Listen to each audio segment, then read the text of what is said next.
Good evening, everyone, and welcome to the OAC Member Mixer and our Teaming Up to Tackle Obesity event. Of course, we have this group here in the ballroom here in Phoenix, but we also have an audience online on our live stream. So I want to welcome those folks who are participating on the live stream and who are participating in our tweet up, which is hashtag YWM2013.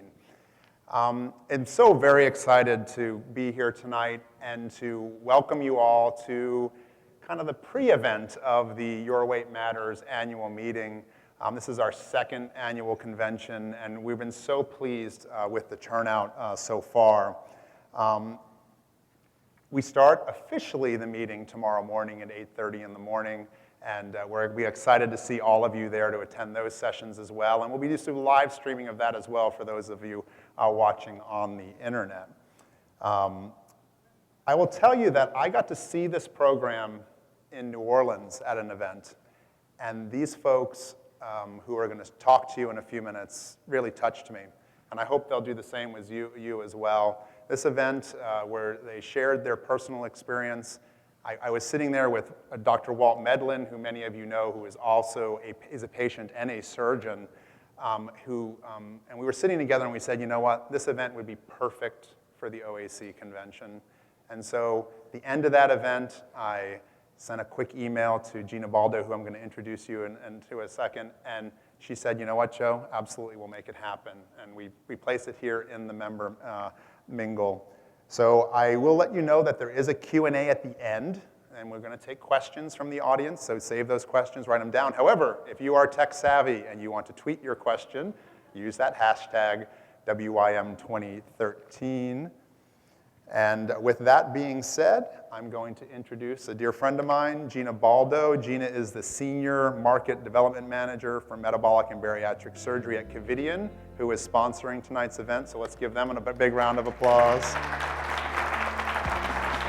Gina's worked in the bariatric surgery space for more than a decade in many different roles. In fact, she's one of the first people I met in my role at OAC when we created it more than 8.5 years ago. So let's give a big, warm welcome for Gina Baldo. Thank you. Thanks, Thank you, Joe. Thank you, everyone, for joining us tonight. And I have to commend the president and CEO of the OAC, Joe Naglowski, for having the vision to bring this program to all of you here tonight and those of you that are on the live stream. So thank you for participating. Without further ado, I would like to introduce our panel of patient experts, physician experts, and philanthropists tonight for a special program brought to you by Covidien that Covidien is involved with to create awareness of obesity and obesity management within the United States through a very large program with the NFL Players Association and the Living Heart Foundation. So without further ado, I'd like to take a moment to introduce the founder of the Living Heart Foundation, Dr. Archie Roberts, who graduated from Columbia College in New York City. He's an All-American baseball player and All-East football quarterback in his day. Following college, he went to medical school at Case Western Reserve Medical School and simultaneously played NFL quarterback with the Cleveland Browns and the Miami Dolphins. After medical school and the NFL football, he became a nationally known cardiac surgeon, performing over 4,000 cardiac surgeries and training dozens of young doctors in the art of cardiothoracic surgery. Dr. Roberts, the founder of the Living Heart Foundation, is a national organization dedicated to combating cardiovascular disease, and in his role, he travels the country working with physicians, hospitals, NFL players, and the public everywhere. Please join me in welcoming Dr. Archie Roberts.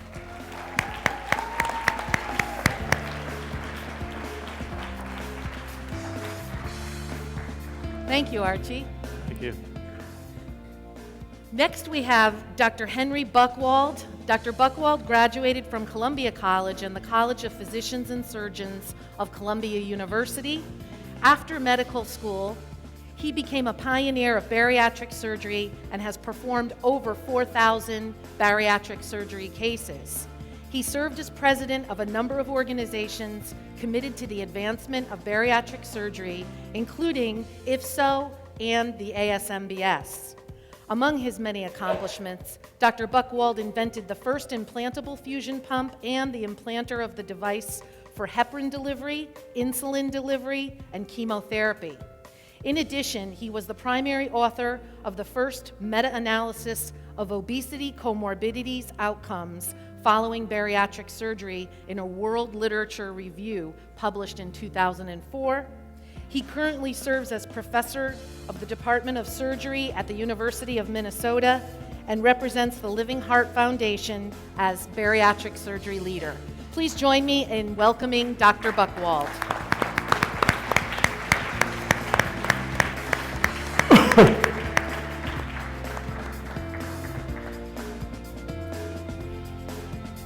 Okay, next up, we have Mr. Corey Lucci.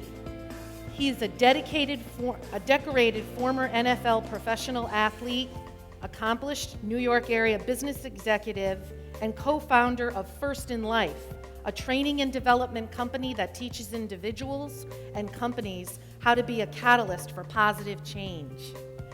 After graduating from the University of South Carolina, he was drafted by the Buffalo Bills in 1993 and spent 5 years as an offensive tackle protecting Bills quarterbacks, including NFL Hall of Famer Jim Kelly, where he was a member of the Bills' 1993 AFC Conference Championship and Super Bowl 28 teams. In 1998, he played for the Atlanta Falcons and was a member of the 1999 NFC Conference Championship and Super Bowl 33 teams. Maintaining close ties to football and the sports industry, he currently serves in a leadership capacity as the president of the NFL Players Association, New York, New Jersey chapter, former players. Please join me in welcoming Mr. Corey Lucci.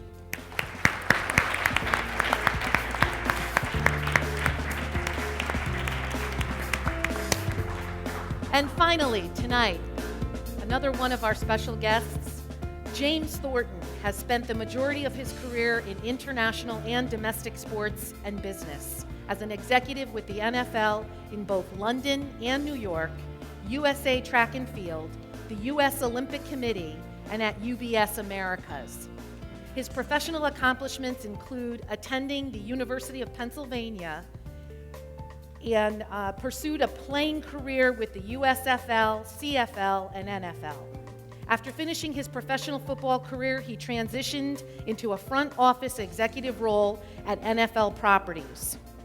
Behind the camera, James served as a production crew member with NFL on Fox, game broadcasts, and has worked at 5 Summer Olympic Games, including London 2012. Please join me in welcoming Mr. James Thornton.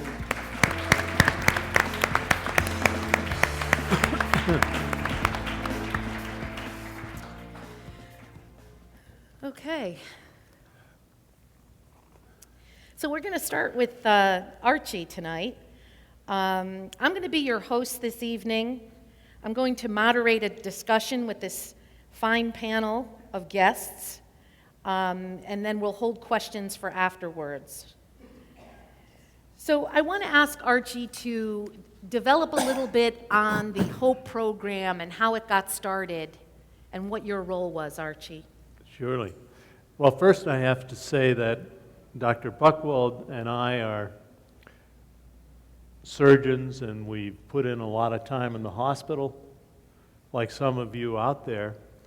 But if we weren't protected by guys like we have on our left, Corey and James, we wouldn't get very far. And they're the real stars and the important part of what we're doing. The HOPE study is a study that came about initially by Dr. Buchwald calling me on the phone and saying, "I've got a deal for you." And he may be small, but he's very insightful and very clear thinking. And he had the name HOPE, H-O-P-E, Heart Obesity Prevention Education, and he had a plan. And I was convinced after one phone call that we could use the Living Heart Foundation, of which I'm the founder and executive director, and which has a strong relationship with the NFL players, both the NFL management side and the NFL Players Association. And we've been doing cardiovascular screening for about 9 years. And during that time, we've touched on over 2,000 of the former players, and we've helped a lot of them.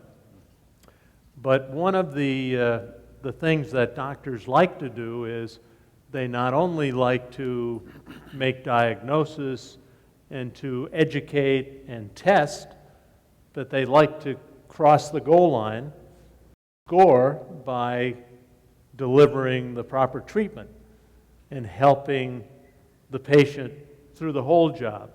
And part of the frustration we've had in the past before HOPE is that we could test and we could advise, but we never got across the goal line. So now, through the combined efforts of all of us and many of the hospitals and universities across the country, and with the support of the NFL players, we're able to do a 6-month program with follow-up that will last a minimum of 2 years and hopefully longer. And I think in that process we can deliver a program that's really going to make a difference for the NFL players.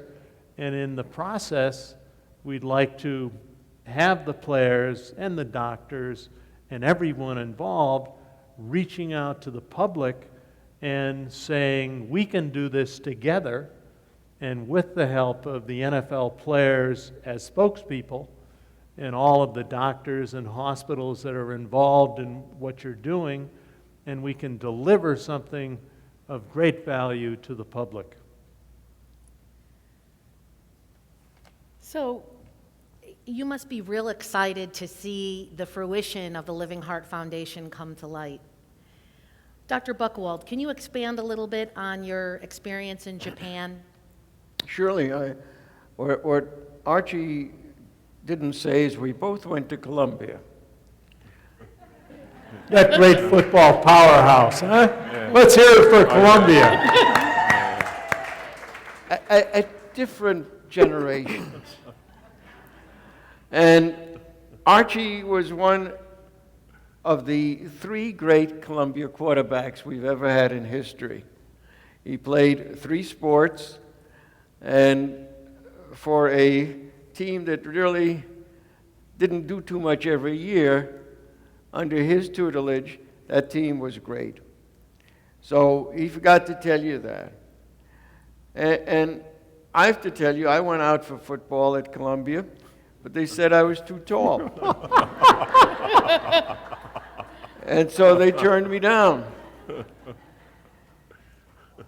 Let me tell you a little bit about the HOPE program, which we're fortunate enough to be sponsored by Covidian and sponsored by the NFL Players Association. The program sort of started as a thought when I was in Japan a number of years ago. Those of you who have been going to some of these meetings, and I first thought I would talk about the ravages of obesity and diabetes and hypertension and all the comorbidities, but this audience knows all that. And let me just interject, what sometimes people forget is that being obese in our society is not only a tremendous medical problem, it's a psychological, social, marital problem. It's not fun being obese. And it's an economic problem because employers will not hire the obese for several reasons. They think they can't do the same day's work, and that sometimes is true. You're not going to hire somebody to be a telephone repairman and climb a telephone pole if he weighs 400 pounds. They believe that obese people are unsightly. They don't want to put them out in situations where they face an audience, like selling cars. But most important, and people really don't realize that, is that obese people are expensive to hire. If you have two people doing the exact same job on an assembly line, somebody who's obese is rated by the insurance carrier, and the employer has to pay an extra insurance premium. So when he's hiring, why should he hire somebody who's going to cost him more money? So let's get back to the story of hope. I was in Japan a number of years ago, and some of you have known in the past Professor Kawamura, who really sort of started the Japanese Obesity Society. Wonderful gentleman. He died about a year or so ago. And he asked me what I would like to do. And I said, well, I've been in Japan several times. I've seen all the temples. I'd like to see a sumo wrestling match. He said, well, you're in luck. And we got there. I got there about the same time as there was sort of the World Series in sumo wrestling. 7 days, and whoever stood at the end was number one. And we went to a wrestling match, and we had box seats, and I meant we sat on the floor in a box on cushions, but we had a wonderful view. And throughout the contest, the wrestlers kept coming over to him, the retired wrestlers who were serving as sort of the ushers and the go-betweens, and they all knew him. And I said, how come you know them all? And he said, I've operated on a lot of them. And that was very interesting, is the life expectancy of sumo wrestlers, he told me, was 46.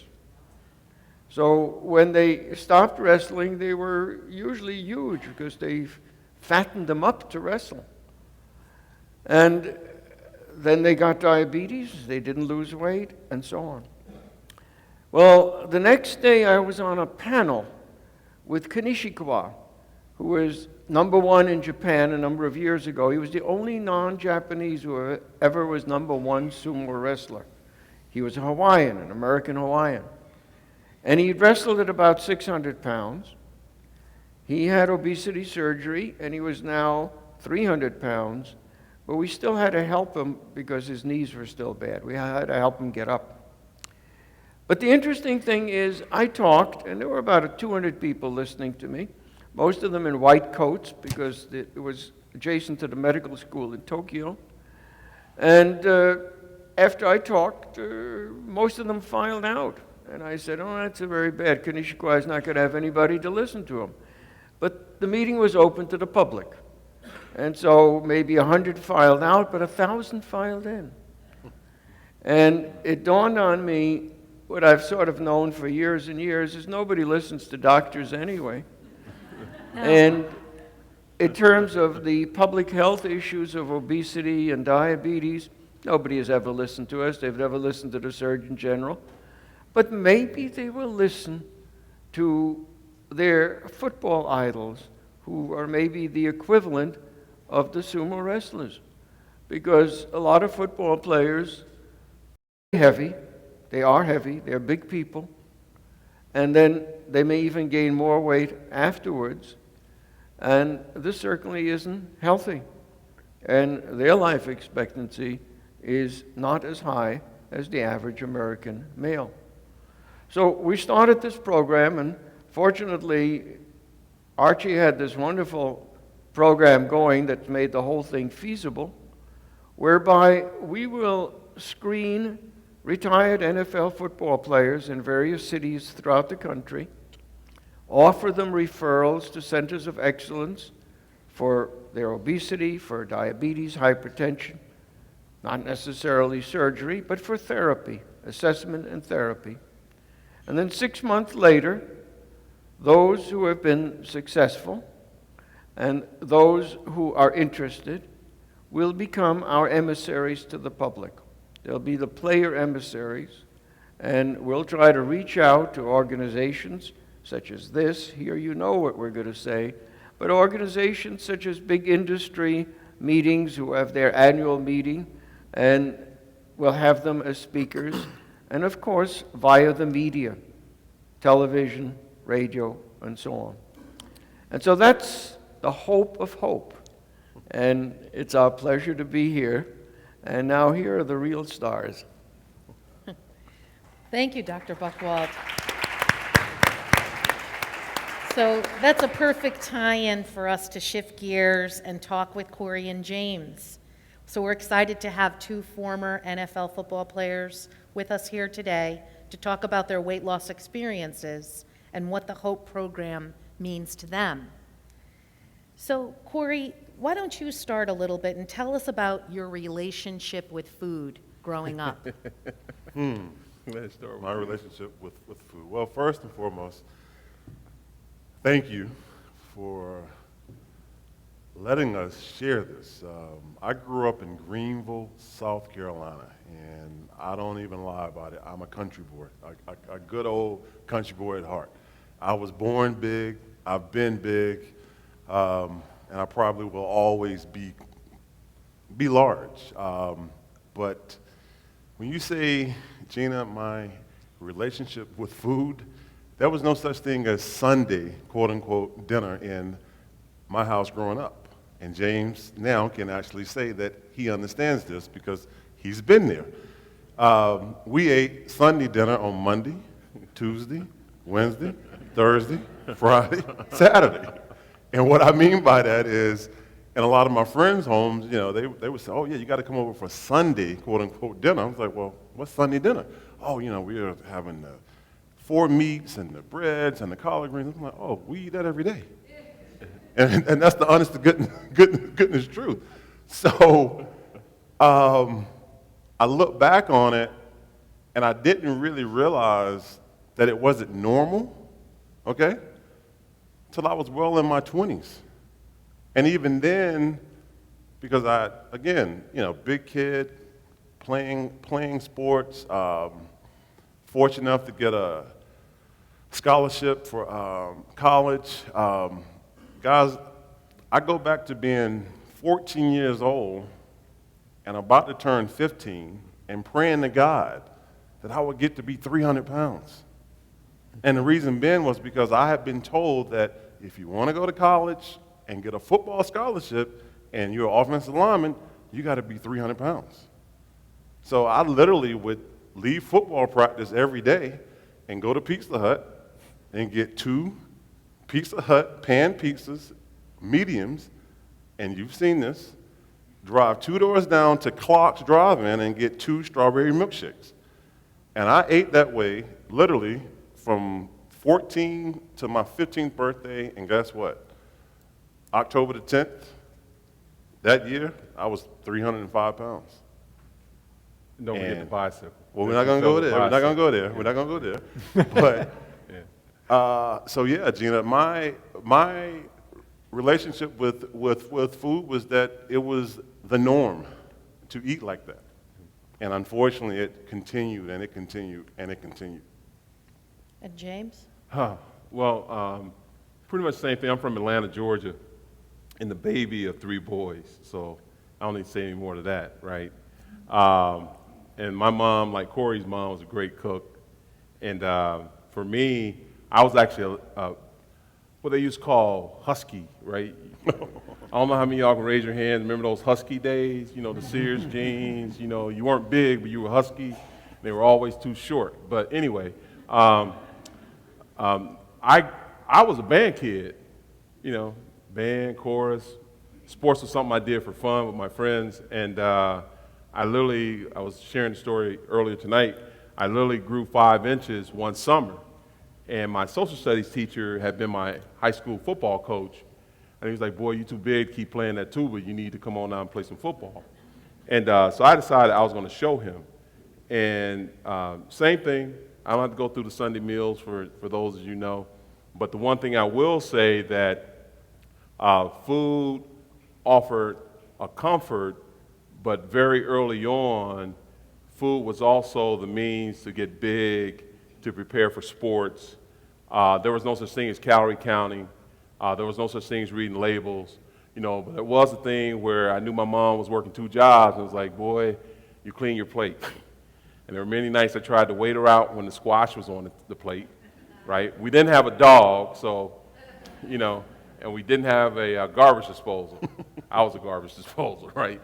So when you learn to clean your plate at an early age, it takes on a different kind of responsibility, because you look at what your parents are going through to put food on the table, and you didn't waste anything. And that's so we started out loving food, but loving food culturally, socially, and then for comfort. And let's fast forward for a minute. Let's compare the weight loss experience that you've had to a training camp. Talk about when you were in the NFL and you were in the training camp. How does that relate to your journey of weight loss experience? Because that's what you're going to go into now, and tell us a little bit about that difficult journey. And both of you have experienced it differently. So there's a nice dichotomy between the two of them. One had surgery and one did not. So should we talk about training camp Go first? for it. Go for it. Well, see, as you noticed, Corey had this whole accolades. Mine was he played in these 3 leagues and then he got a job, right? So I represent the 2/3 of men that you don't hear about. For every millionaire athlete you hear about, there are other individuals who are trying to keep their place on the team. And when you're in the NFL training camp, as Archie and Corey know, all bets are off and everyone gets paid the same rate during training camp, and everyone's trying to make a position. So we were literally laughing because we did a calorie count on just burn, and we thought that within the first 30 minutes of an average NFL practice, you've burned already about 2,000 calories. Easily. 2,000 calories. Warm up. Warming No, up. I'm serious. God, Seriously. warm up. The first 30 minutes of any NFL training camp practice, you burn a minimum of 2,000 calories. So you got that. Now let's get to the physical aspect of it. There are guys that can prepare themselves. You get used to the yo-yo effect, as we call it. You prepare to get into camp. I was undrafted, basically living out of a bag, trying to get to these different teams, traveling. And there was a number that every team wanted you to come in at. And that number could vary by 25 pounds. And I know that I could lose 20 pounds in 2.5 weeks easily.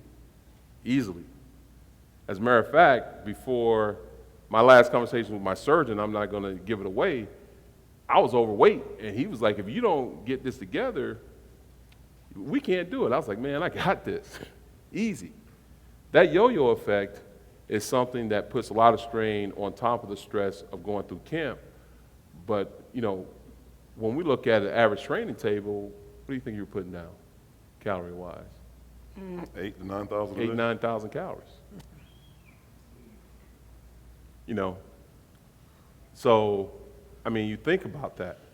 And you're dispensing it, but you're playing at such a high level, you burn that off. But the whole deal becomes, now, we're transitioning To the real world. and now that 9,000 calories turns into a little episode that I call the nightmare, which I'm gonna let my buddy tell you about. All right? This is, and for you folks out there under 18, hold your adult friends tight, because this is a true story. Go for it, bro. Well, as I said earlier, I was 15 years old, right? And dying, trying to get to 300 pounds. And I get there. Lo and behold, I get there. And it finally dawned on me, guys, that I hadn't been under 300 pounds since I was 15, but now I'm 39. And I'm going, holy smokes, what's going on here? Okay? And, what I tell people is this: I'm just like you guys. Regardless, I don't care, football, that's all great. Listen, I wake up, I put my shoes on, one shoe at a time, my pants on, one leg at a time. And I was guilty of what I call life. Life consuming me and truly getting in the way. I leave football technically 2000, 2001, and I go into what I call the real world. My family owned a business.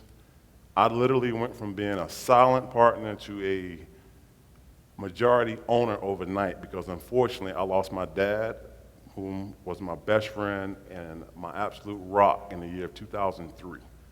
My dad had quadruple heart bypass surgery in 1989. My mom had the same surgery in 1998, okay? Now we fast forward here, it's 2002, 2003-ish. I'm literally been handed the keys, if you will, and I gotta drive this thing. I'm going, wow, what did I get myself into? Lo and behold, fast forward another year or so, I go through a divorce. And it was stressful. And I realized then I was eating, okay?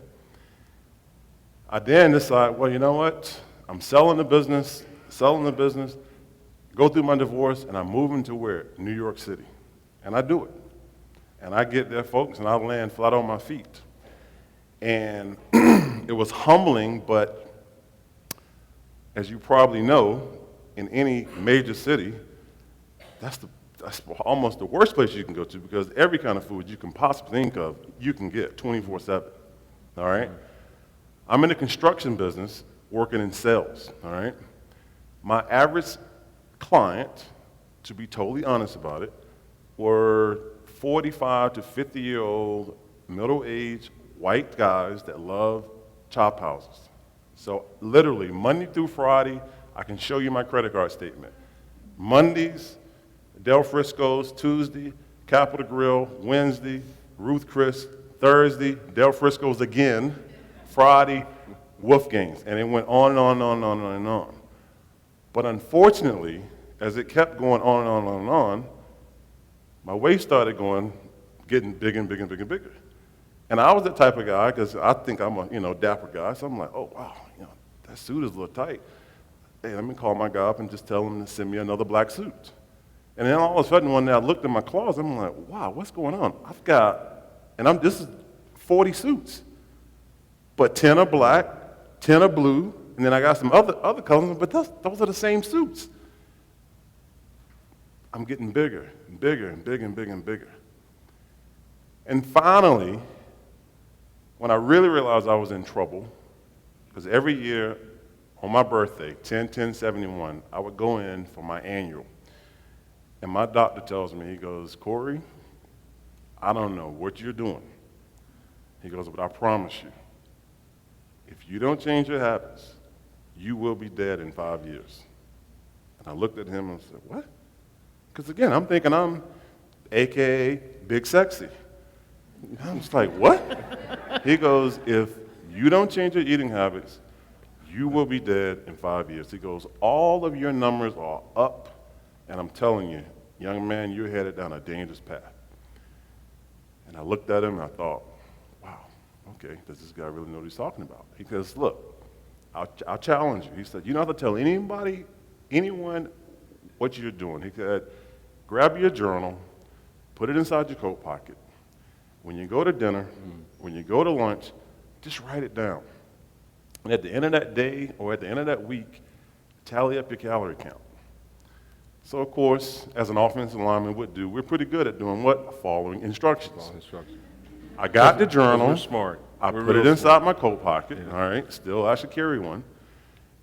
And started writing things down, but I never tallied them up. And that was several months before I truly tallied them up. And what I would tell you is this, and I'll challenge you because I feel like I'm here with family and friends because I know there are folks in here that have struggled too. For me, when I sat down on my sofa and I tallied up for the first time, and I'll challenge you guys on this, I really didn't have a clue how many calories I was eating. He asked me, He says, how many calories do you think you're eating? I said, oh, probably 5,000, 6,000. And that was an honest answer, I thought. Well, I'm here to tell you, as a living witness, I would normally ask folks to guess, but for the sake of time, and since I'm amongst family, I'm just going to come out and actually share it with you. I was averaging 14,072 calories a day. A day. And I'm going to give you a quick rundown of how you get to 14,072, because trust me when I tell you, the first time I did it, I was like, wait a minute, whoa, my calculator must be broke. Let me go old school, let me carry the one, and I'm still coming out to 14,072. And I really literally thought, and I mean, guys, listen, I started shaking. I was like, whoa, wait a minute. This is not humanly possible. Yeah. Well, I'll tell you how I got there. I lived out in Bronxville. For any of you that are familiar with that area, that's about a 45 to 50-minute train ride back into the actual city. My office was at Park Avenue and 33rd at that time. I would start my day off at 5 a.m. every morning, like clockwork. I'm up in the shower, hitting the door no later than 6:30-ish, 6:45. Stop by my favorite spot, and what's the first thing I have? Nope. Croissant, bacon, egg, and cheese. And for any of you guys out there in the audience, I'm telling you right now, one croissant, one large one anyway, is about 500 calories. So there alone, just off of the croissant, with the bacon, the egg, and the cheese, I'm approaching right around 900. And for good riddance, I would have the orange juice, and then I hop on the train. And I pull out my Wall Street Journal, my Financial Times, and I start reading the paper, and I get into the actual train station. Well, for any of you that, again, have visited Grand Central Station Terminal, there's a clock tower in the middle. But if you look a little over to the right, just adjacent to the right, there's this place called Hot and Tasty. And it's always hot and it's always tasty.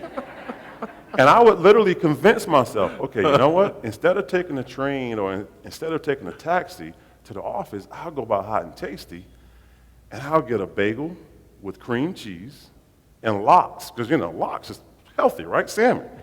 Bagel, cream cheese, lox, and I'm going to walk to my office. So I'm trying to convince myself.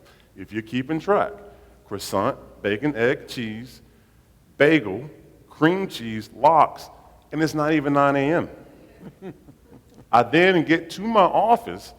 My assistant knows this, and I look, again, country boy, right? Love myself some sweet iced tea.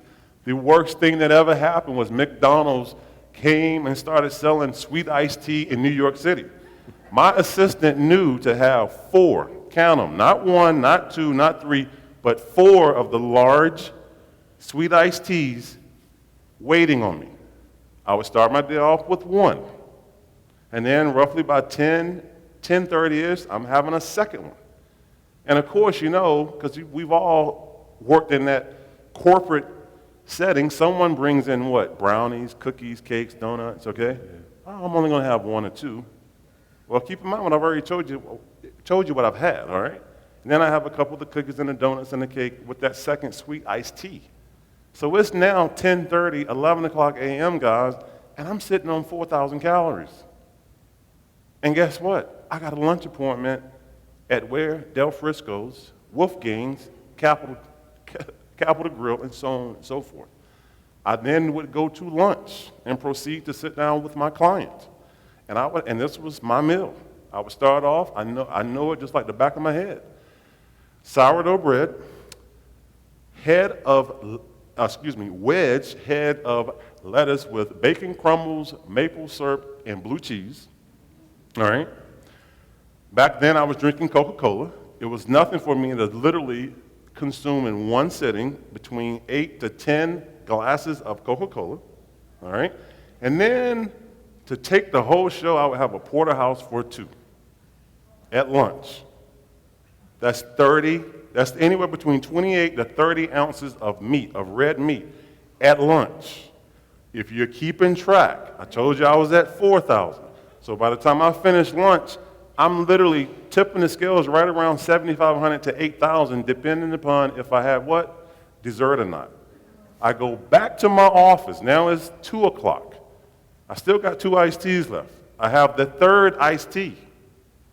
And now I'm looking, oh God, I got to meet some folks for happy hour. This is the truth, folks. This is the absolute truth. I got to meet folks for a happy hour at 5.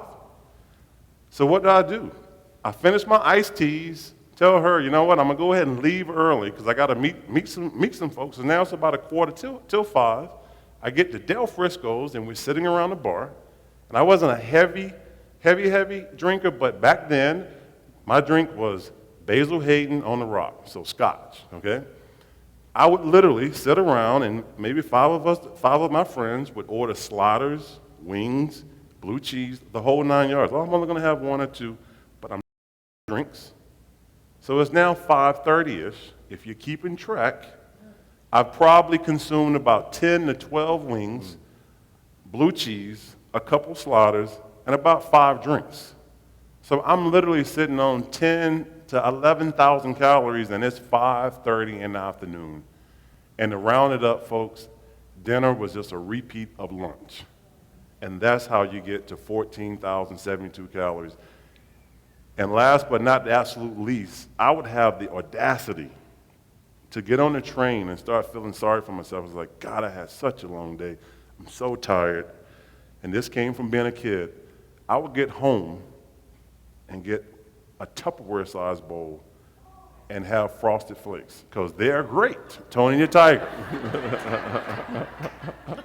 All right? Now, mind you, what I'm not sharing with you is that my day, I just told you, started at 5, right?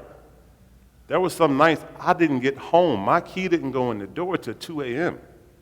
So everyone knows lack of sleep, stress, weight. So for me, just like I'm sure for you guys, there were several factors. But they never dawned on me until my doctor challenged me to write it down. And it's nothing like writing it down and then you can see it for your own self. And that's the nightmare. And you wake yourself up from it, you know? And for us, we woke ourselves up from the nightmare. So here's the interesting thing about kind of divine intervention. Archie, as I call him, Dr. Buckwall, even though he says Henry, I call him Grand Poobah, Dr. Buckwall. My buddy Corey, you know, meeting Gina, Jessica. Corey and I didn't know each other, and we were introduced by a mutual friend. And in May of 2010, took a trip to Oregon. 2010, we decided I'd take a trip out to Oregon, and we went to Portland. And Portland is the food truck capital of the world, and we are foodies, right? You know, so, you know, again, for all those millionaire NFL players you hear about, you know, we're just normal guys. So, you know, we're rooming up together, and we're watching a Man versus Food, and he's trying to put down a 72-ounce steak, and we're literally looking there like, man, that ain't that hard. Is that really that hard, bro? I'm like, if they could ever cook the middle, we could do that. You know, I mean, we're you know, Literally. nothing scared us. You know, I tried to eat World Championship, Guinness World Records.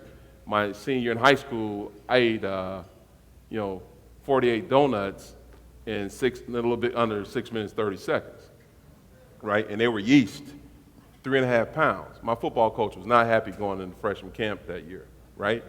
So we're in Portland, and we get these food trucks, and, you know, we are foodies, so we're connoisseurs, and we're talking about how we're going to go around this square, and we mapped out the trucks that we're going to go to eat, because we'd never seen really food trucks, right? But we had to get down to University of Oregon for a meeting, and go down for the meeting, and on the way back, there was a great restaurant we've been told about that served these fantastic burgers. Corey talked to you about a lot about meat, so I go the other route. I've always been chicken, fish, pork, but it really isn't what it is. It's like, you know, whatever goes in, you've got to expend from a calorie standpoint out. So we're taking it in. I just wasn't expending. I was working out. You know, we were never really fat and sloppy, but we were getting fat and sloppy. And that's a reality we had to understand. But on our drive back to Portland, we decided, I was like, Corey, I'm going to take you to this place. We're going to grab a burger, man. We grabbed this burger, How many did you get? We sat down. No, we sat down. Oh, we you both gonna not tell ordered me now? two- Okay, this is the real story. No, we sat down. We both ordered 2 double cheeseburgers, 2 large orders of fries, and drinks. Right. But he likes ice cream. I don't. Right. So he had a shake. And I'm thinking, all right, we're good. Then he goes, no, let's get 2 more for the road. I was like, what? He goes, let's get 2 more for the road because we got about a 2-hour drive back. I said, okay, fine. So he goes back and he orders 4 double cheeseburgers. And we get in the car. And folks, we don't get out the parking lot good. We're literally trying to get on the highway. We don't get out the parking lot good. And James is taking the bag. He's balling up and he throws it in the back. And I said, dude, what you just do? He goes, what? I said, I thought those was for the road. He goes, man, they were. I said, well, what happened? He goes, I don't know. And we looked at each other. Yeah. And this is the God heaven's truth. We looked at each other and said, you know what? We got to make some changes. And that was the beginning. Yeah. That was truly the beginning. And again, not to bore you, but unlike James, when he decided he was truly going to make this change, I told him, I said, look, you're my dog, and I'm not letting you go down this road by yourself. I said, no, I can't get surgery because at my height, my highest weight, I was about 405, 410-ish, okay? Now, mind you, guys, I had played at 330. But trust me, when I tell you, those extra pounds started to add up on the joints, knees, and everything else. James, at your height, you were what? 500 pounds. All right. So this picture right here is my 50th birthday with my friend's wife, and then you can see what's on the grill, right? Chicken. No.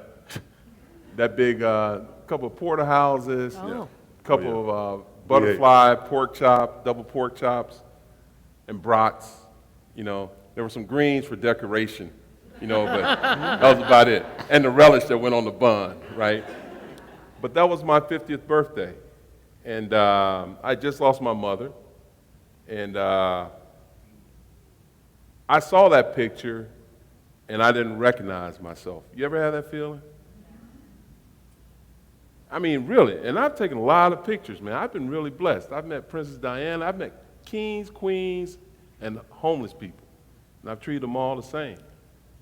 But when I saw that picture, because I think I called you. You did. And I was like, man, I don't recognize myself. You did.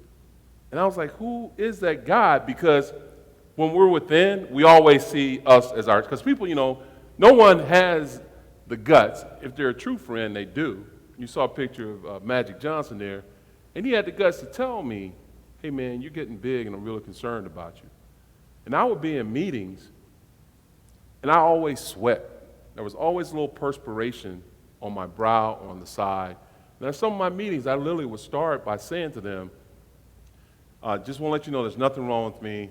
You know, I have a medical condition that, you know, I will sweat and I will drink water, but I just want to let you know I'm okay. Can you imagine starting a meeting like that? But think about it. Can you imagine when you're in high school and the coach is telling you, move your fat, you know what, and let's get going? That word fat, F-A-T, 3 letters, can feel like 3,000 pounds sometimes, right?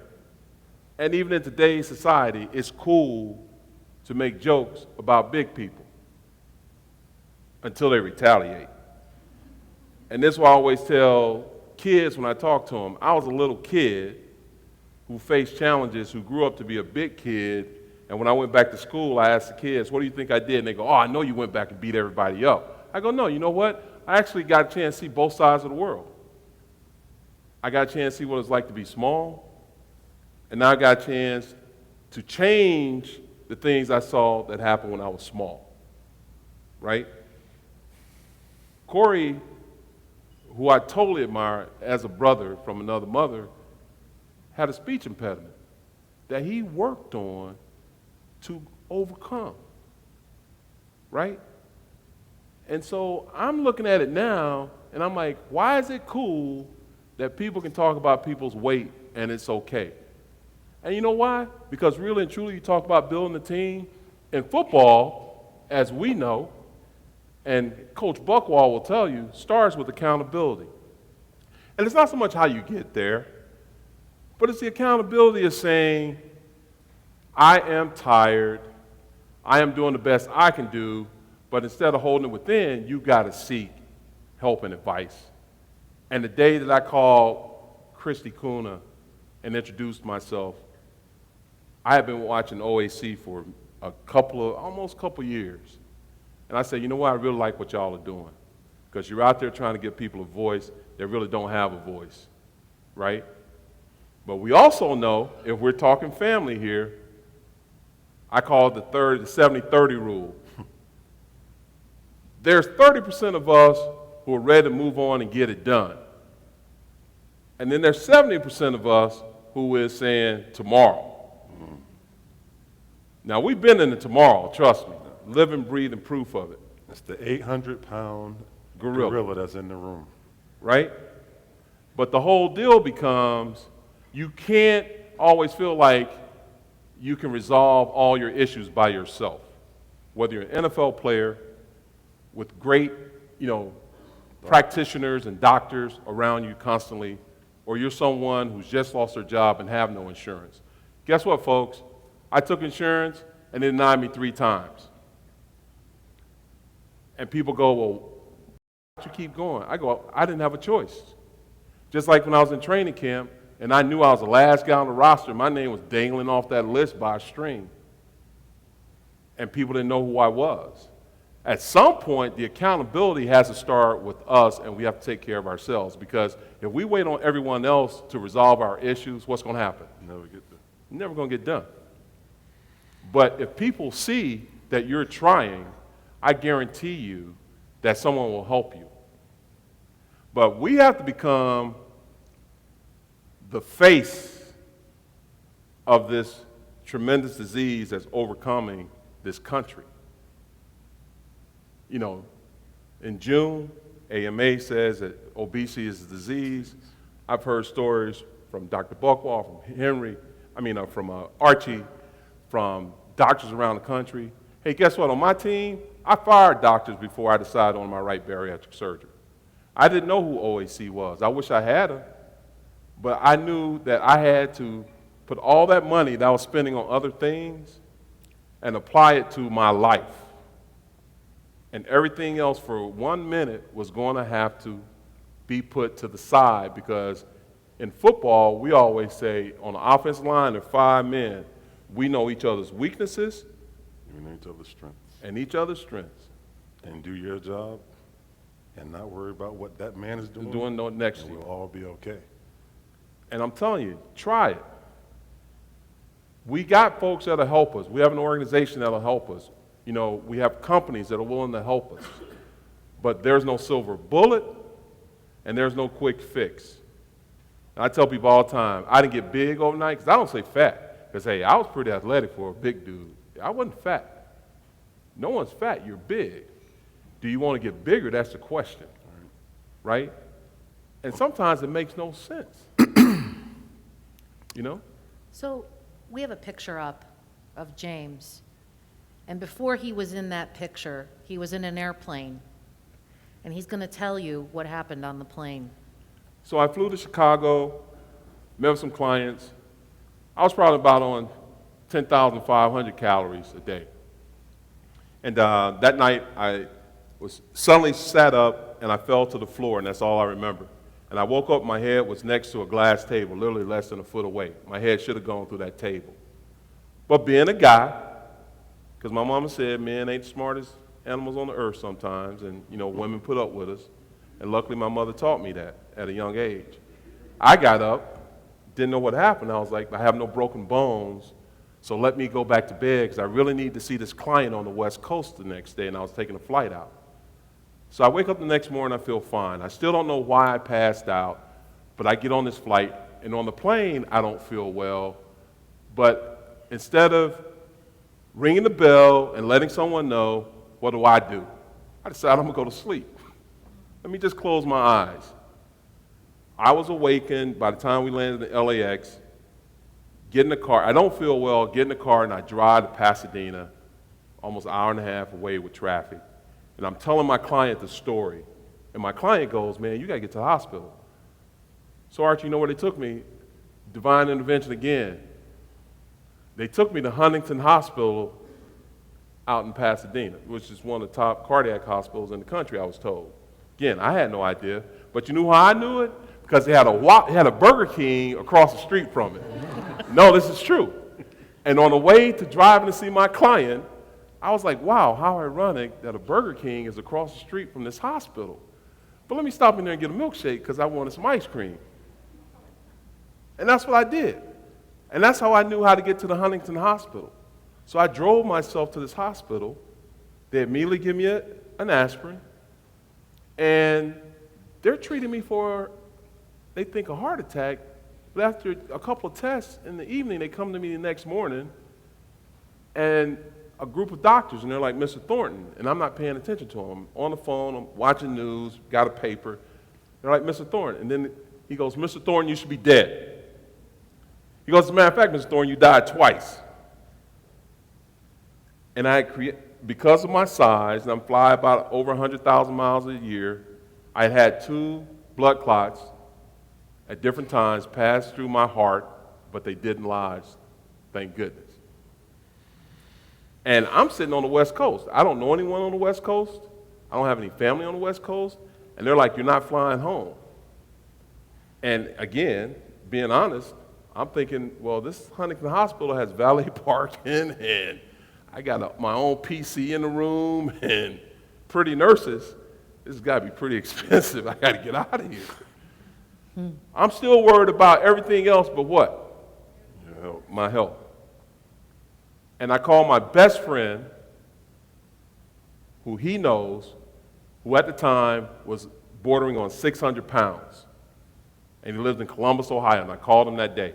And I said, hey man, here's my deal. You know what? I'm going to leave the bank for a year. I'm going to come to Ohio State, go through cardiac rehab, and we're going to do this together.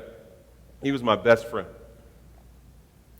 And I packed my stuff up on blind faith and took that drive out to Ohio. And when I got out there, I was literally the wife, because he's working, he's in his environment, he's in the financial services business. I'm the one finding the gyms, trying to find out nutritionists, who we can go see. He doesn't want to work out in a regular health club because he feels self-conscious. So I find this great place that did bariatric patients and transitioning.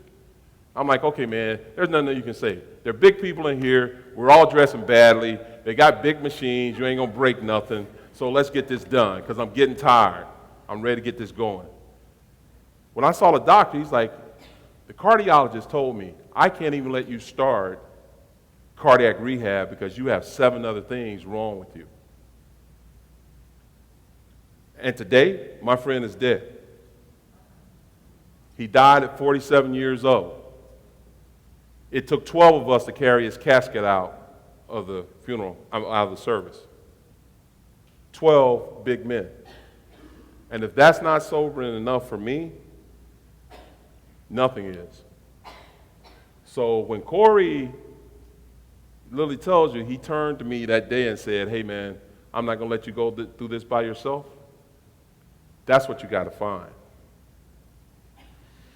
It really is, because I don't care how smart you are, how much you got, prepare for the battle. You will become a number. If you decide to go the bariatric surgery route, hey, it's camp. Put your helmet on and get ready, but it's worth it. Now let me share this with you. When I turned to him that day, and this, folks, I didn't know. I truly didn't. We got back, flew back, and I started doing research. And the first thing I came up on was President Clinton turns vegan, a plant-based diet. He drops 50 pounds, changes his life. I was like, wow.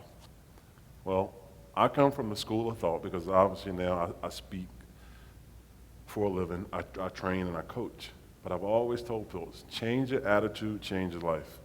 I don't care what anyone sells you, what anyone tells you. It starts right here, and then it starts right here.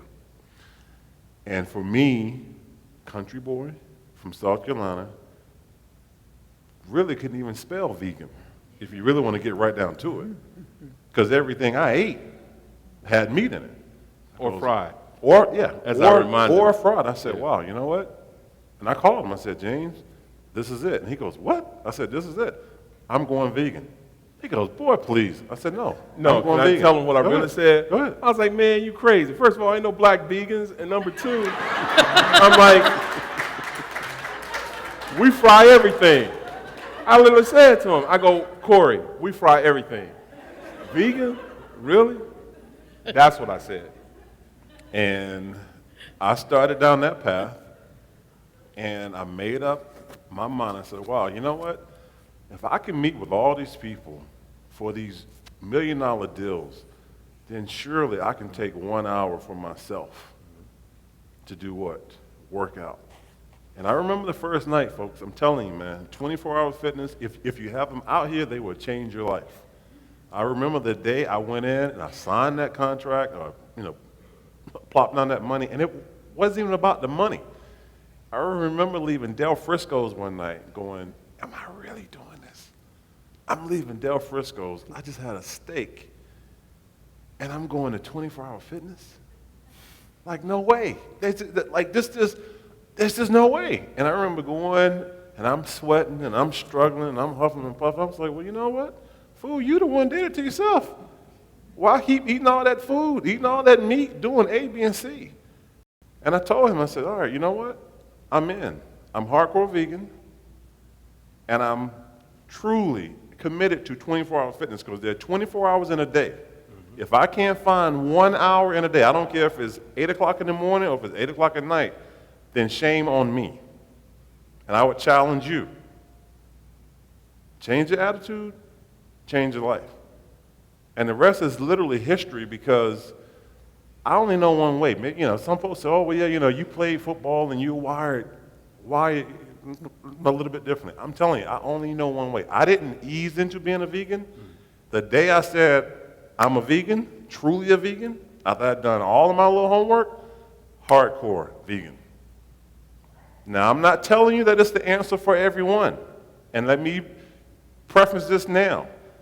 I reintroduced dairy and fish about 6 months ago. I'm not going to say it was a bad thing. I'm not going to say it was a good thing.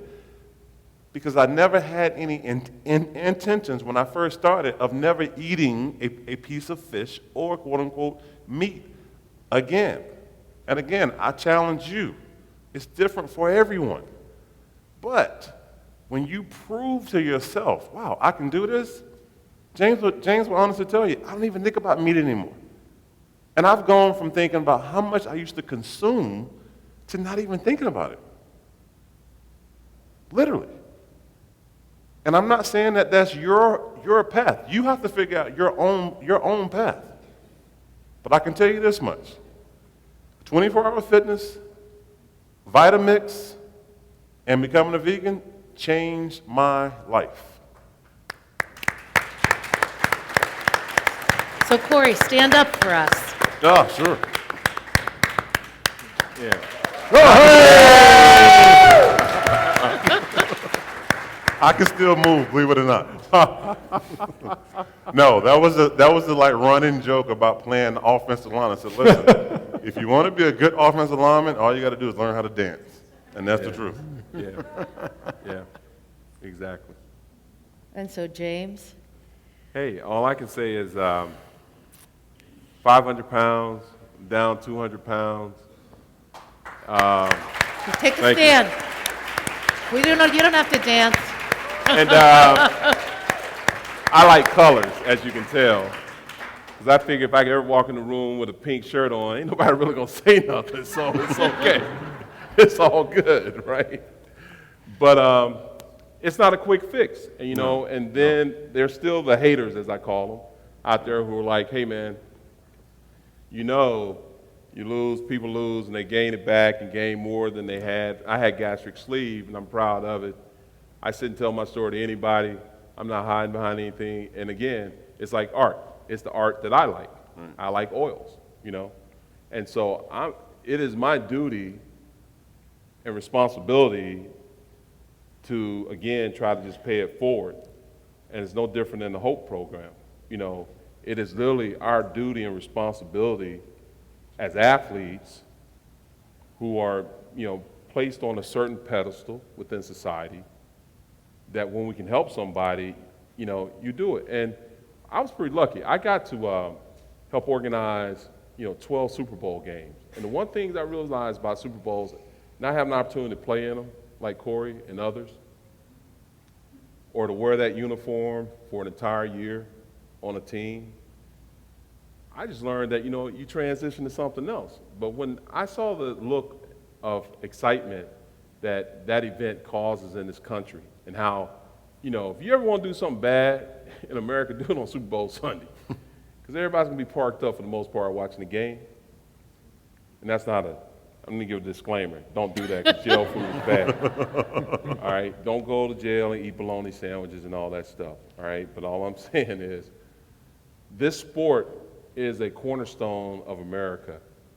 And if there's a way as athletes that we can help and tell our story, especially the men, you know, they're only like, you know, I think the percentage is something like, what, 22% of men do gastric procedures, you know, compared to ladies. And you know, I don't have initials behind my name, so I'm not going to try to figure it out. But the one thing I will tell you is, guys, it's a game changer on a lot of fronts. And whether you want to share it after the fact or not is up to you. But I will say this to you, that if people will listen to athletes, and you all have been the folks that have actually helped pay our salaries by attending the games and other things, it's the least that we can do. And there are athletes, NFL players, putting my, you know, ex-league official hat on now, who are out there who are pretty much not living a great lifestyle and life. Yeah. We've seen men who were fierce competitors at 230, 240 pounds, who are now 400 pounds, and they're lost. So don't think, please, if you take anything away tonight, know that you have, you know, number one, somebody that's going through what you're going through, if not worse. But B, there are people who want to help and share, you know, and assist OAC and Covidia and others. But this HOPE program is exactly what it says, to give men hope that they can regain their lives. But the one thing about football players I can speak for, hand on heart, is we love to give back. And if I can walk through an airport, or Corey can walk through an airport and tell our stories to people, and you never know. My mom used to say, you know, angels show up in some really strange ways. You know, you used to always treat everybody the same when you first meet them. And so when I'm talking to people sometimes, I don't know how they're going to take it. But what I do hope is, whether they are someone thinking about making a lifestyle change, and that's the key, lifestyle change, whether it's surgery or through diet, or someone who has a loved one that you need to have that hard conversation with, you got to do it. Bottom line. Because when it's 4th and 1, our coaches always told us, you get 2 yards. Don't leave it in doubt. Right? And that's what's really important. Thank you, James. Thank you, Corey, and Dr. Buchwald and Dr. Roberts. So without further ado, we'd like to turn it over to questions. Joe?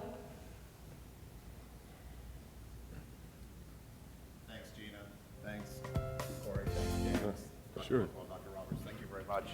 So we do have the ability for you to ask questions now from the audience. We'll take some from Twitter as well if they exist. So if someone would like to ask a question, just raise your hand and someone will come by with a microphone. So, is that Melinda back there? Go ahead. Hi. First of all, thank you so much. Just wonderful to hear these stories. I'm interested in knowing, because you've all spoken about how unless it's within you, not much happens, and until it's within you, not much happens. When you're going around meeting with football players, ex or some current, I don't know, what is the response you're getting, sort of just hitting them out of the blue, if they're not in a position to even have been thinking about this yet? I'm just curious about, how do you manage that? Well, sorry, Archie, you want to? The NFL football players, as we've discussed tonight, are an image of vitality and achievement and the American dream. But it's not so simple and so easy. Many of our brethren have not done so well and have made bad choices relative to health and other things, decisions we all have to make as human beings. So it's a hard road that you've heard so well expressed tonight. We're just tickled pink to be able to bring this message. And we don't have all the answers, and we can't have a solution for everybody, but we can say that we as a team, we understand that there's a problem out there, and that obesity, diabetes, all of the medical comorbidities that we as doctors know about, we're not going to lick it all in one day or 1 week or 6 months or a year, but we can help. And we can deliver the message that together, if we work at a day at a time and we make the steps and the lifestyle choices that are necessary and that we heard about tonight, we can make a dent on this problem. And who knows, if we keep at it and we gather steam and we work at it together, football guys, members of the public, the doctors, the nurses, we can make a big dent and we can solve this thing and we can lick this problem, but it won't be easy. Thank you. We have a question from Walter over here. Is there a microphone we can share over here? Guys, thanks so much. For all of us who are patients or patient loved ones, I'm on the board for OAC, so this is going to be completely self-serving. Are you members? And if not, will you join us? I am. I'm a member.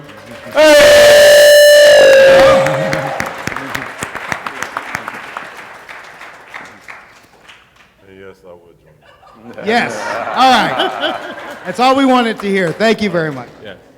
We have a question from Twitter, so let's give this a shot.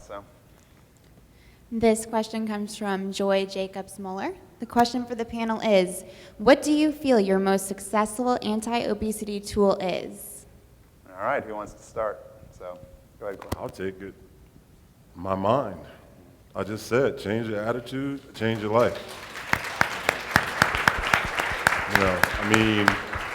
Again, you can run all day, you can change diet, so on and so forth, but until you take a look at your mind, because again, folks, I'm not a therapist, I'm not a counselor, but I'm going to tell you right now, one thing I know for sure, if you haven't gone through anything in life, you haven't lived long enough. Just keep living, you will go through something.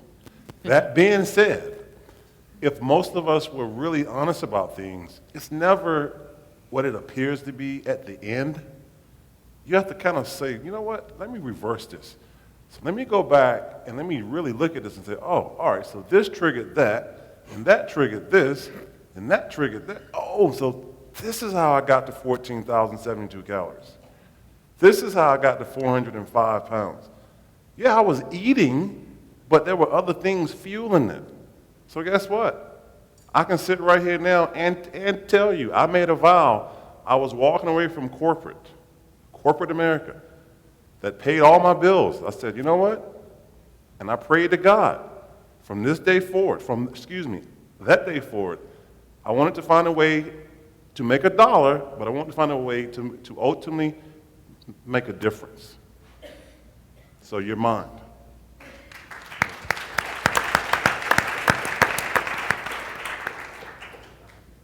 Go ahead, right over here, thanks.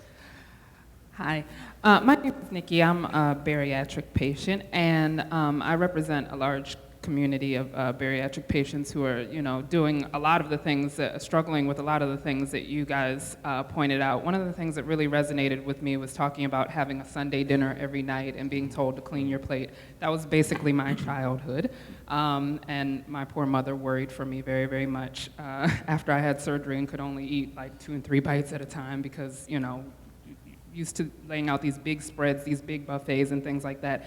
But one of the big challenges that we face a lot when anybody faces change their eating is their environment, because you're changing, but maybe your family isn't changing, maybe your community isn't changing. And I know that, I'll just put it out there. I can't speak for every African American person in America, but I know that in many African American communities, rejection of food is almost like a rejection of culture itself. You don't want to eat the fried chicken, therefore you're rejecting your mother. You don't want to eat the baked mac and cheese, therefore you're rejecting your mother. How do you how do you think that plays into your process? We got a story for you. I gotta take no, we really got I know my mother was deeply hurt. I mean, hear me.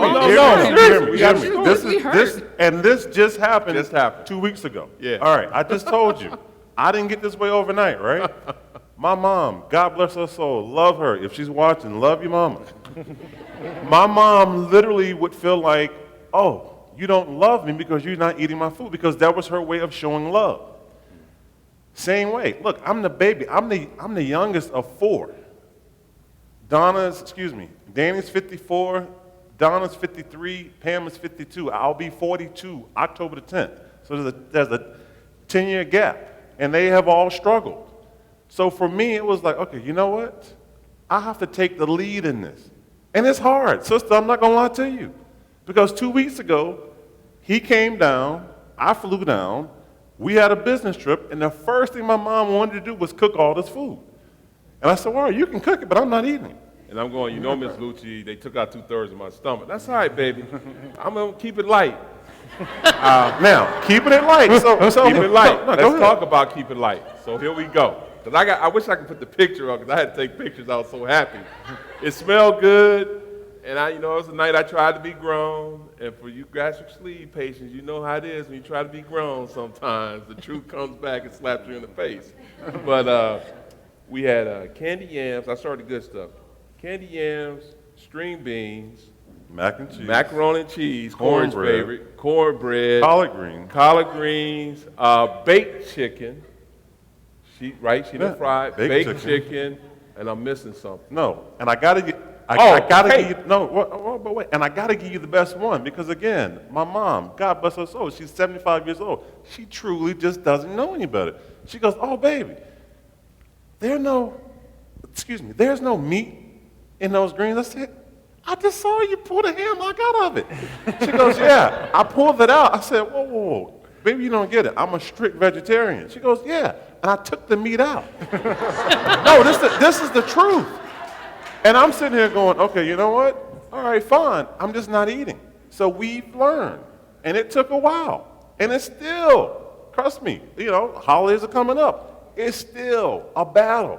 But my family knows now, oh, he's crazy. I can't believe he's doing that. But I made a choice. That's why I keep telling you guys, change your attitude, change your life. If it meant I had to go lock myself in the car that first holiday, I was going to go lock myself in the car. And believe me, I did. I went and got in my rental car and drove around. And when they were done eating, I sort of came back. And I know that's not the easiest thing to do. But folks, my doctor told me, if you don't change your habits, you will be dead. Now, my brother and I made a pact. We lost my father at 63. That's far too young. We're in the year 2013. People should be living to 90, 100 easily. And I told him, I said, Danny, if for nothing else, I'm going to make it to 63. and you should too. So for me, that's why I said, you got to find that thing. Well, that thing for me is this. My mother and my father both had quadruple bypass heart surgery, and I am determined. I may die tonight by getting hit by a car, but I'll be the cleanest, strict, vegetarian eating dead man. But I will not die on a gurney with tubes hanging out of me having bypass surgery. Not happening. All right, So I don't know if I answered your question, but I'll give you my number, and you call me the next time, and we'll go ride around the block together. And I'm serious as a heart attack. Take our next question here in the center. Yes, I wanted to thank the panelists for being here and for Covidian as well. I'm a bariatric surgeon, and when I have a patient come back who's regained weight, it's really devastating. And they'll often give me a story about that something really tragic happened in their life. And life is messy, and bad things are going to happen. So what would you say to a patient to help him through those times so that they don't resort back to food for comfort in the difficult times? Is there any advice that you would give patients regarding that? Okay, so remember, I don't have any initials in front or behind my name, so I'm just going to tell you where it is. I was asked this question, and actually, I live my life through sports because it's a great equalizer. So for 60 minutes, football is all about success, failure, success, failure. And at timeouts, what's the first thing that you normally see when you see the timeout and the coaches with the quarterback or the team? There's a lot of this, right? And then there's the board. And with the board, you're mapping out the strategy to go forward. And then how you're going to execute it, right? And so, because I try to talk to, fellow patients, and I tell them all the time, look, I will put down a Little Debbie oatmeal pie down my gut easily once a month. And sometimes it stays down and sometimes it doesn't. But I am not going to sit there and beat myself up over it. I know it's going to be one, right? And the whole deal is when you hit something as devastating as that, number one, if you, again, being honest, Doc, it was a silver bullet they were looking for. Because, the only reason I'm saying it is because, and I'm going to defer to Henry on his response, because to me it's like, okay, you fell off the horse, get back on it. It can't be this swirl that turns into a spiraling pool to pull you down, right? But that's where you need support. Right. The power of partnerships. Go ahead. I'm sorry. Dr. Buckler. Well, when the patient comes back and starts to regain weight, it isn't necessarily your fault. It isn't the patient's fault. It's the disease's fault many times. And we've been talking about empowerment, the ability of people to eat differently, to submit to surgery, to live with the surgery. As bariatric surgeons, we don't do something like an appendectomy and tell the patient, that's it, you have no more appendix, don't worry about it. We are just one step in a life-changing process that the patient must live with, have frequent checkups, mind their diet, and so on. So my response to that is we don't really understand the disease of obesity. And it's taken 50 years for the AMA to discover that obesity is a disease. And we don't really understand it. We talk about all these mechanisms, and we're beginning to understand some of the hormonal imbalances, but we really don't understand it because there are a lot of people who eat a lot who are not obese. And I often believe patients who come to me and they don't eat 14,000 calories, but they eat less calories and they're still obese. There is something to this disease, whether it's, well, we know there's a genetic component to it, of course, but there's something in the environment. It may be a bacteria. There is a bacteria that is super good in digesting food for patients. And this has been shown in mice that this funguloides type of bacteria, mice, if they're inoculated with them from birth, these are germ-free mice, they get obese. You purge the mice and you give them another kind of bacterial culture, they lose weight. You can't do this with humans because they're free living and the bacterial culture of the human gut cannot be regulated like that. And so having the floor, let me just say something else. What is the basis then of not understanding this disease? And I think the basis is prejudice. The prejudice against obesity has been around for a long time. And it's not only directed towards people who are obese, it's directed towards people who take care of the obese. It's a field that has really always suffered under public prejudice, even though the public is slowly becoming 25% today, maybe in 10, 20 years, 50%, the prejudice is still there. When I first started in obesity surgery, I did my first case in 1966, my mentor forced me to do it because I wanted to just work in cholesterol metabolism, but he had cut his hand, Richard Varco, and he said, "I can't operate, aren't you going to do this if I ask you?" And I said, yes, I'll do it. And then I got to know the people in it. And the bottom line in many of the problems we all face is prejudice. The insurance companies are prejudiced against treating obesity. The government is prejudiced against treating obesity. And that's where the HOPE program is our hope. Because if we can break this prejudice barrier and show that the idols of the American public, NFL retired football players, are going to talk about obesity, are going to say what they did to overcome obesity, maybe we can finally break through this prejudice and have obesity truly treated as a disease with people taking care of it without everybody being subjected to, oh, you're taking care of fat people.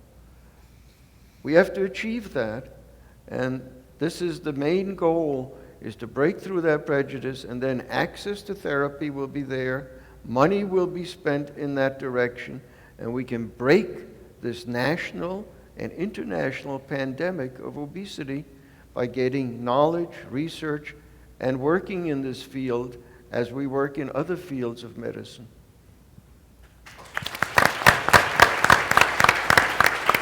I want to thank Dr. Buchwald for those comments, and in fact, tomorrow during main sessions, we'll talk all about that bias issue, because it is, again, one of OEC's core missions to address that issue, and we're one of the reasons why, of course, we wanted these folks to come and talk to you today. I see a question in the back. Dr. Jacques. Yeah, thank you, all of you, for being here. I'm a national board member for the OAC, but also the mother of a 14-year-old who plays football. And we've been involved in the sport since he was 6, and we just finished certification day for Pop Warner. For people who don't know what that is, it's when kids verify their age and their weight. Basically, it's what they do. And every year I watch the kids do this, and every year we have kids who don't make weight, right? And the practices that are put in place for these kids starting at a very young and vulnerable age are terrifying to me as a parent and a doctor and a professional who's been working in obesity for a dozen years. And listening to your stories, I wonder if you could go back and give yourself advice as a young athlete, or if you could give advice to young people out there today, what would you tell them? Wow. First and foremost, love yourself. Above all things. Love yourself. I'm not an arrogant person, and I know it's different when you are talking to a 12-year-old or 14-year-old, but I have a 17-year-old son, and we talk daily, and I tell him this, and he gets tired of actually hearing me say this. I say, Andrew, listen, when I see ego, I go. And he says, oh, Dad, whatever. I said, no, just hear me. When I see ego, I go. And you can learn a lot from being around folks with egos because we all have them, right? And for me personally, if I could go back and talk to myself at, for instance, I think the first time my parents had to pull out a birth certificate at a game, I think I may have been 9 years old. The weight limit, if I'm not mistaken, was somewhere around 80 pounds, okay? Guess what? I was already 100 pounds. So I literally went back home, and I remember crying, running around my street, if you will, with trash bags, Glad trash bags on, taped to my body, sweating, trying to lose this weight. And as James told you, I had a stuttering problem when I was a kid. So now you start talking about stutter, obese, okay? Oh, trifecta going, believe you me, okay? Because I didn't love me, truly didn't. And somewhere along the way, around 12-ish, I realized something. I was like, you know what? I'm gonna blah, and da for the rest of my life, but I'm gonna keep talking. And I stopped stuttering. And then I started realizing, wow, all right, there's this thing called football, and yeah, maybe I'll stop playing, because I actually stopped. And I honestly can tell you the reason I was probably fortunate enough to make it to the National Football League was because I played when I was 8, I played when I was 9. By the time I got to be 10, I was overweight for that group. So my weight class were guys that were 14. And my parents was like, no way, you'll get killed out there. So believe it or not, I stopped playing football. I didn't even share this with you, but I remember sitting on the couch. I was 14 years old, because I started high school at 14, during the summer, watching my favorite show, Grizzly Adams, eating a honey bun and a Coca-Cola in my hand.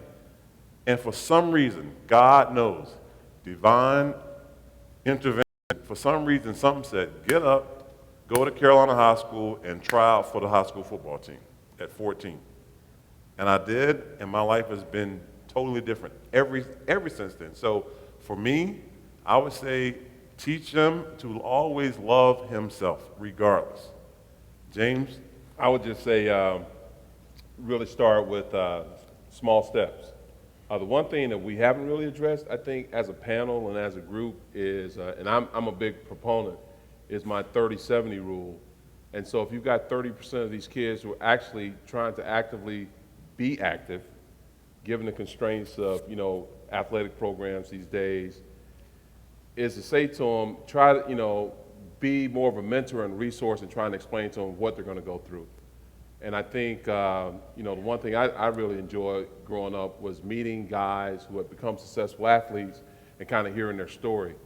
Because everybody's story at 14 is going to, be different, 14, 15, 16, 17, because we're all on different growth patterns.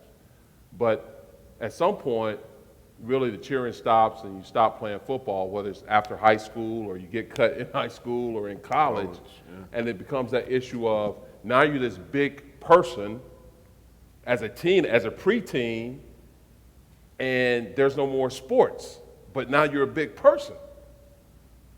And everybody wants to do the post-mortem of how you got there, but no one tells you what to do to go forward. Right. And so I always try to focus on what am I going to try to help somebody go forward with. And I really believe it's just, just really tell them to investigate. There's too much technology out there. I tell my girlfriend's kids, they're all teenagers, 17, 16, 12. They ask me a question, I'm like, man, you got all that technology, go look it up. There's too much technology that for you to have a question, Google it and look it up. And find some people who are smarter than you to talk to about this. And that's, because as parents, there are constraints on everyone. And guess what? We don't have all the answers. Can I say something? And sorry. Teach your son now to be a leader, not a follower. It's so easy to follow, but it's so hard to say, you know what? I'm going to be a little bit different. I was joking with James, and I have to just say this. My dad, I'm telling you, was my best friend. I still literally tear up and it's been, and it will be, 10 years this August 28th. But my dad told me when I was, I guess 16, 17, he called me Boop. So I had a car, but I had a curfew. And I was like, oh, Dad, the party's just getting started, man. You just don't understand. He goes, well, son, I'm going to tell you like this. If you can go to your room and if you can think of something, a good enough reason, and show me on paper, is there for you to do after 11:59 p.m., okay?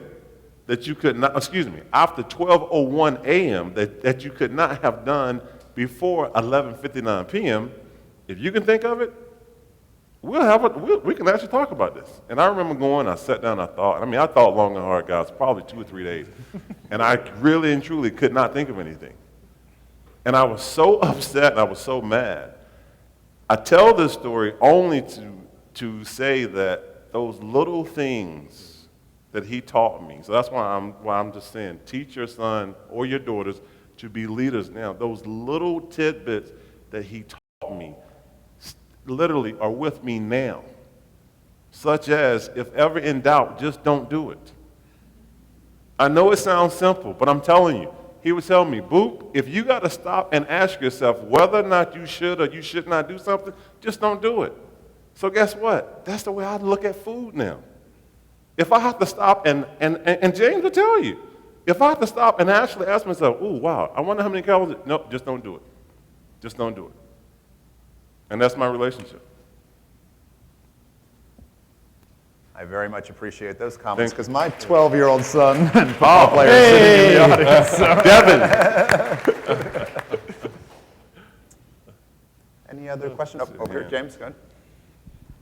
Guys, first I want to thank you. As a guy that has faced obesity most of his life, I really appreciate your speaking out because it's sort of a double-edged sword. I mean, there's a lot of great examples for women out there to follow, but for guys, we're sort of taught we're the fixers. We're supposed to do this. So I guess maybe, James, this is mostly for you, having had the surgery option, and the doctor touched on stigma. Obesity's got a stigma, and weight loss surgery has a stigma of its own as a treatment option. Do you get any sort of pushback from your peers or anybody else when you're out there doing it? And if so, how do you deal with that? Oh, no, man. As a matter of fact, it's pretty good because most of my peers now walk by me and they don't recognize me. And I'm glad I don't owe some money, you know what I mean? And they're so shocked, literally shocked. And the first thing is the people that matter are the people that I care about anyway. The people who look at me and they look at the exterior, I take offense to the fact that my inside never changed.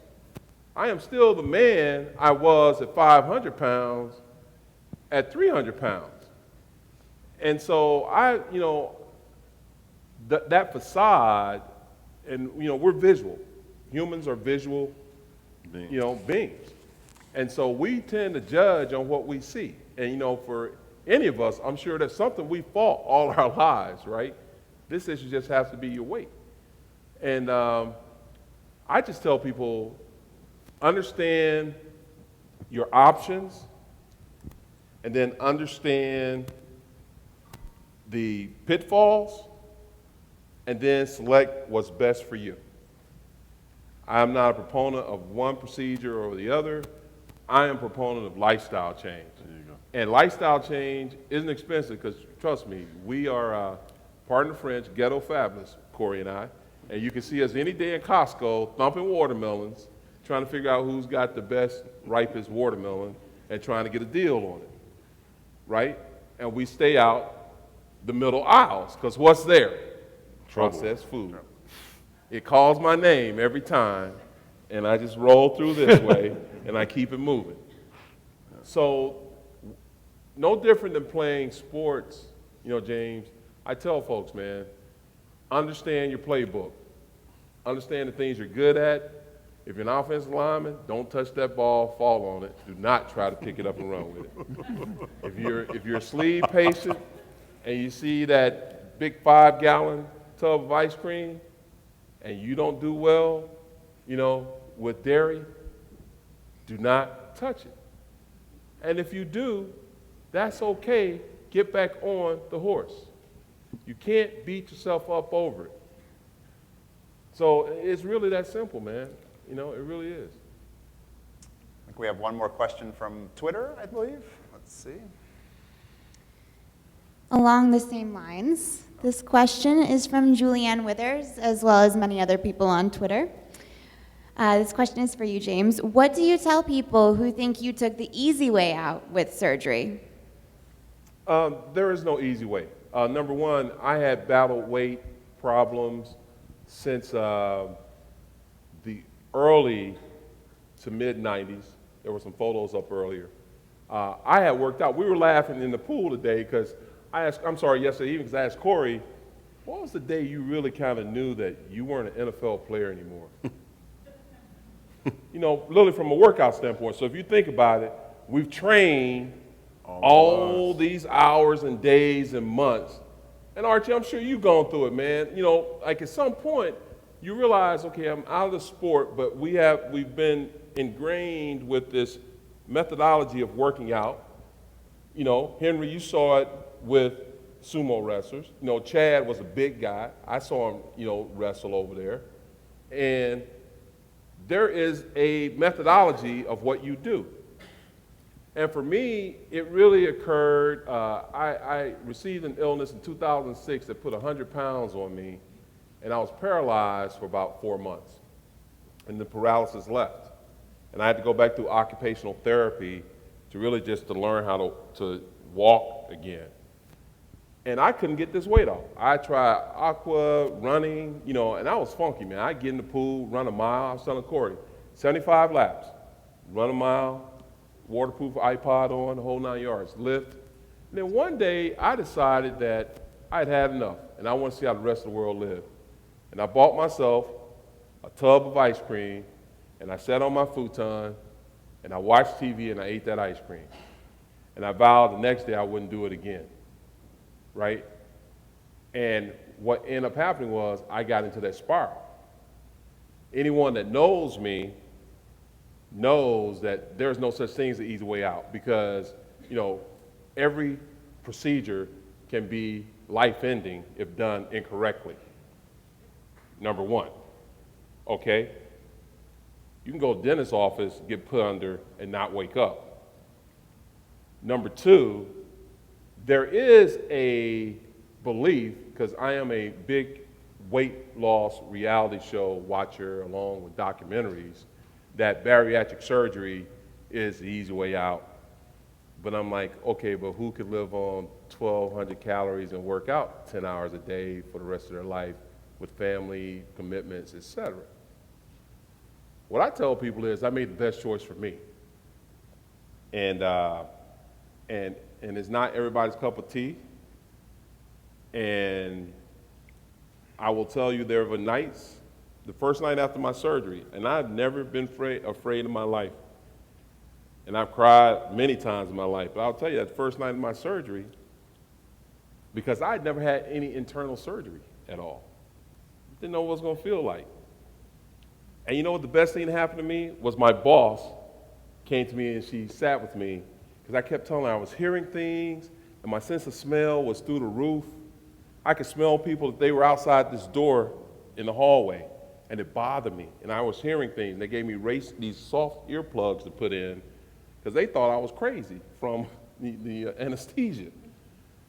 My boss says, oh, no. She goes, you know, I had that when I had my cesarean. And she goes, what you don't realize is there are millions of nerve endings in your gut. And when those nerve endings are severed, now whether she was telling that to make me feel good or not, she had become the smartest person in the room at that time. And my doctor didn't say a word, and he took a step back and sipped on his coffee. Because what we realized was that was what it took for me at that time. And I would say to anybody, not challenge anybody to use Corey's phrase, you know, we have a saying in the Cherokee Nation, you know, I cannot criticize my brother until I walk a mile in their moccasins. And if you think about it, you know, you got to give everybody respect for what they do. So that was my choice.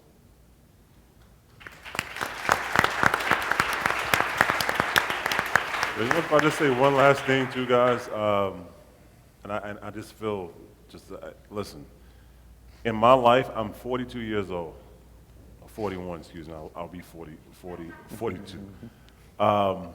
My greatest lessons have come from my struggles. I want to be clear. It was not the games that I won or that I won. It was not the contracts that I got. It was the games that I lost. It was the contracts that I lost. It was those nights when I was literally trying to figure it out, when I had to really dig deep and say, wow, okay, you know what? I got this lesson now. So when we win, we don't always win. And for God's sakes, when we lose, we don't always lose. There's a lesson in both.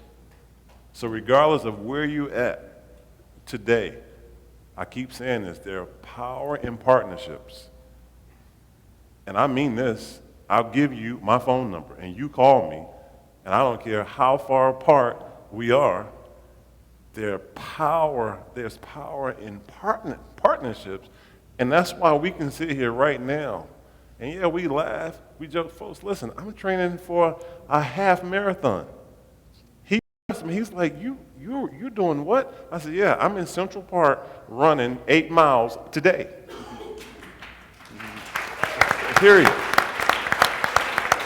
And at some point it'll get up to 9 and 10. But I'm telling you right now, my greatest lessons, if I can leave you with anything, has come from my struggles. Because we all have to make a choice. Either you learn from it, or you keep living that story and you keep telling yourself that actual story. So regardless of where you're at right now, we all have a story. So you own yours. And I love you. And thank you guys. I'm getting waved at that we have time for one more question. Let me add to that. That question again speaks to what I spoke to before, prejudice. If somebody can say to somebody who's had surgery, maybe you took the easy way out. I mean, do you say that to somebody who comes in and has their gallbladder taken out? And you say, what?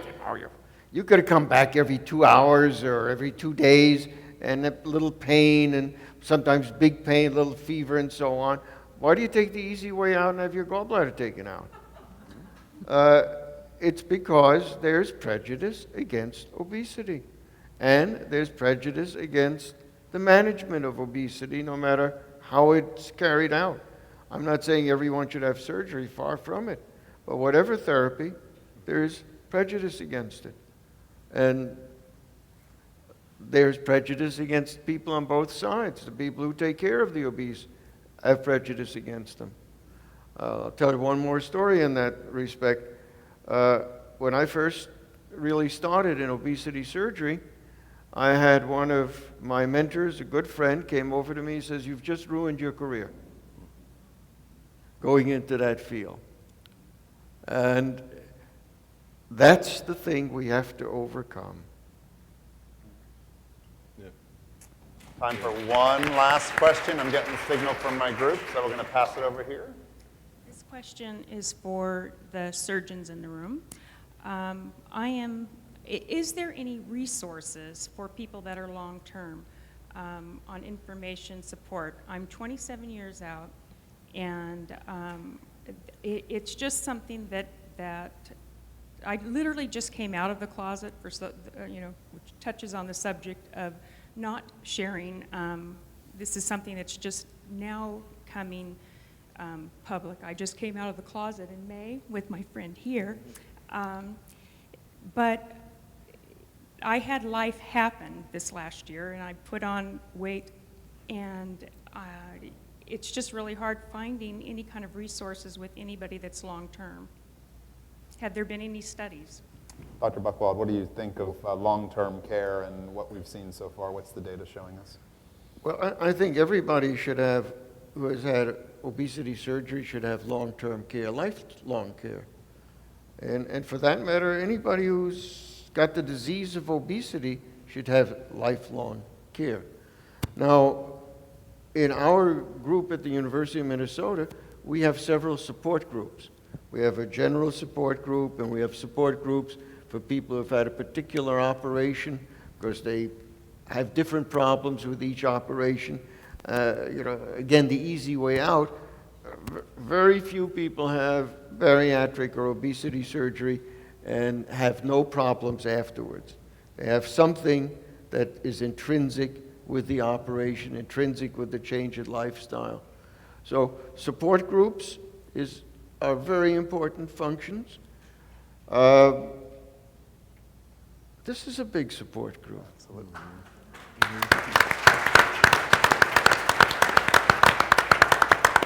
I think for all of you who witnessed this today, you know why I invited the folks to come. I'm so thankful that Covidian brought them and let them come to speak to us. Thank you, all of the panel. Big round of applause for the panel.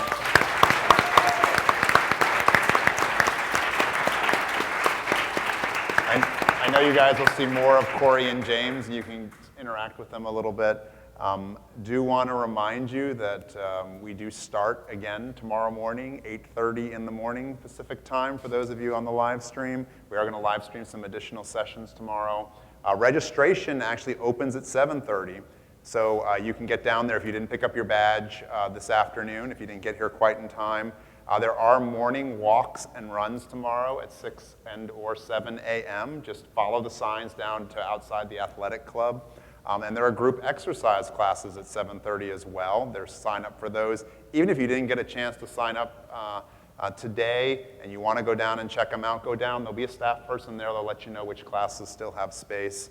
We do have some breakfast in the exhibit hall at 8:30. As you know, OAC strives to make the healthy choice the easy choice at these meetings, so you'll have a healthy breakfast. We even give you all the nutrition information so you can make those choices yourself. And the opening ceremonies tomorrow, which are always a very special event, start tomorrow at 9:30 a.m. And it's really going to play into the messaging we heard here, which is together we can do this. We may all have different paths, and we all may take different routes, but if we do it together, if we partner in this, we can improve our health and improve our lives. So I want to thank you all again for coming tonight. One final round of applause for the panel, and we'll see everybody in the morning. Good night, everybody. Very good, very good. Thanks, sir. Appreciate it. Thank you. Yeah, let's get this. Thanks, Dr. Buckwell.